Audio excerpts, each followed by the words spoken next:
प्रश्न 10। Film CD रखने के एक रैक में कुल 10 सीडी हैं, जिसमें 6 सीडी एक्शन फिल्म की और 4 सीडी ड्रामा फिल्म की हैं। इस रैक में से एक के पश्चात एक ऐसे 2 सीडी पूर्ति रहित पद्धति से यादृच्छिक रीति से चयन की जाती है। पूर्ति रहित का मतलब है यहाँ पर अगर हमने एक बार सीडी निकाल ली है तो उसको दोबारा काउंट नहीं करेंगे। ओके। चयन हुई 2 सीडी में प्रथम सीडी एक्शन फिल्म की और दूसरी सीडी ड्रामा फिल्म की हो, उसकी संभावना ज्ञात कीजिए। ओके। 10 सीडी में से यादृच्छिक रूप से पूर्ति रहित एक के पश्चात एक ऐसे 2 सीडी चयन की जाती है। ओके।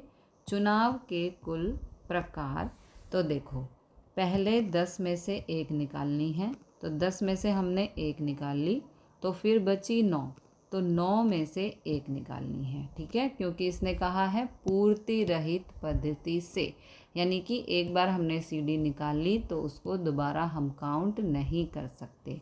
10 में से एक निकालेंगे तो 9 बचेगी, फिर 9 में से एक निकालेंगे। ठीक है, तो 10 में से एक 10, 9 में से एक 9, और यहाँ पर गुणा का निशान लगेगा क्योंकि एक के पश्चात एक है, तो ये हो गया 90। Okay.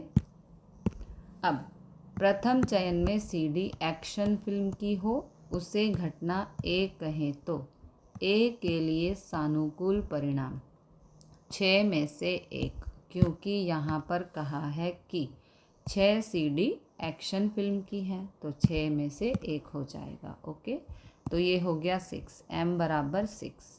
P of A is equal to, ये हो जाएगा 6/10, m है 6, n है 10। दूसरा चयन में सीडी ड्रामा फिल्म की हो, उसे घटना B कहें तो B के लिए सानुकूल परिणाम यानी कि m 4 में से 1, तो ये हो गया 4। ओके। दूसरा चयन करते समय रैक में 9 सीडी होगी। प्रथम चुनाव की गई एक्शन फिल्म की सीडी वापस नहीं रखी जाएगी, है ना, इसलिए कुल परिणाम यानी कि n 9 में से 1 बराबर 9। P of B is equal to m/n, m है 4, n है 9। ओके। दोनों घटनाएं निरपेक्ष हैं, यानी कि इनमें से कुछ भी कॉमन नहीं है, तो P of A intersection B is equal to P of A गुणा P ऑफ B। इंटरसेक्शन है इसलिए यहाँ पर गुणा। P of A 6/10, P of B 4/9, 6 चौक 24, 10 निम 90, कैंसिल करेंगे तो आंसर आएगा 4/15।